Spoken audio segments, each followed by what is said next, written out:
আমরা বিগত 15 বছর আগে আপনারা জানেন যে এসপি মোস্তফা কামাল একজন তার যাবজ্জীবন সশ্রম কারাদণ্ড হয়েছিল, সেটা 2002-এ। তো আমি আমার এই 42-45 বছরের কর্মজীবনে আমি অনেক কিছুর সাক্ষী, অনেক কিছু জানি।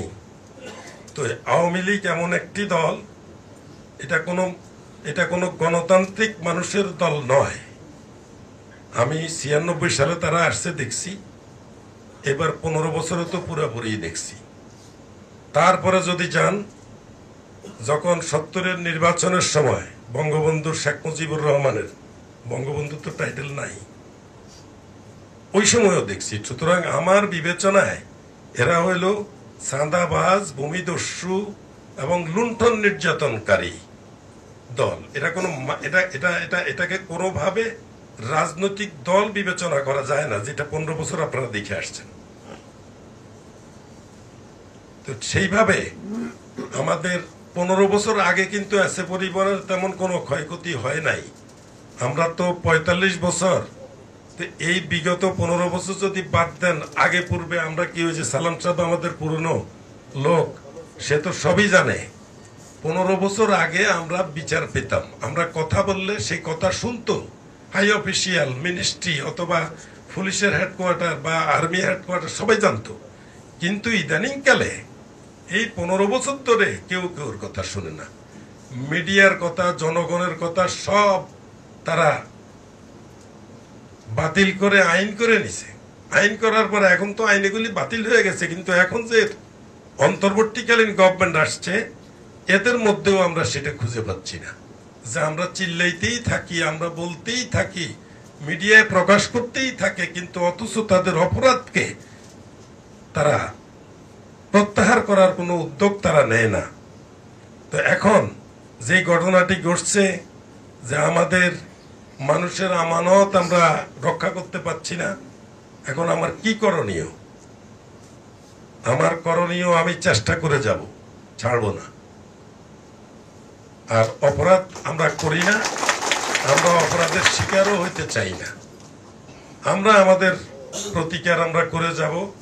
তো সেই জন্য আমি আমাদের মোর্শেদ আলম চৌধুরীর কাছে বলবো, তুমি এই বিষয় নিয়ে একটা প্রেস কনফারেন্স করে একটা গণ আন্দোলন, গণভাবে আমরা এটা রাষ্ট্রীয়ভাবে দেশবাসী, রাষ্ট্র তো নাই, জনগণের কাছে তুলে ধরি।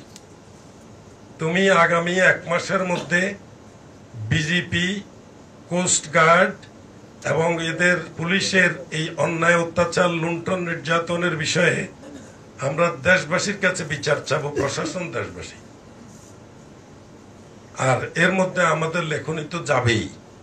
এখন কেয়ারটেকার, এখন তো কেউ কেউর বিচার করে না, সবাই সবার নিজেরটা বুঝে। কার কাছে বিচার দেওয়ার মতো, যে শেখ হাসিনা থাকতে তখন দেখছি যে বিচার দিব কার কাছে, বিচার দেওয়ার তো কোনো লোক নাই, খুঁজে পাচ্ছি না। তখন বিচার দিতাম খোদা তাআলার কাছে। আপনারা জানেন তো, আসলে এটা আমি যে বাড়তি বলছি তা না, তো খোদা তাআলার কাছেই বলতাম যে আল্লাহ তুমি রক্ষা করো, আল্লাহ তুমি এদেরকে শাস্তির আওতায় আনো। কিন্তু আল্লাহ এখনো শাস্তির আওতায় ওই দুর্বৃত্তদেরকে আনে নাই। শেখ হাসিনার আমলের ম্যাক্সিমাম দুর্বৃত্তরা কিন্তু এখনো বহাল তবিয়তেই আছে। বাকি আমাদের যে কর্মী, আপনাদের মধ্যে থাকবে সৎ সাহস। আপনারা কোনোভাবে ভয় পাবেন কেন? যদি অপরাধ করেন তাইলে ভয় পাবেন, আপনি তো অপরাধ করছেন না।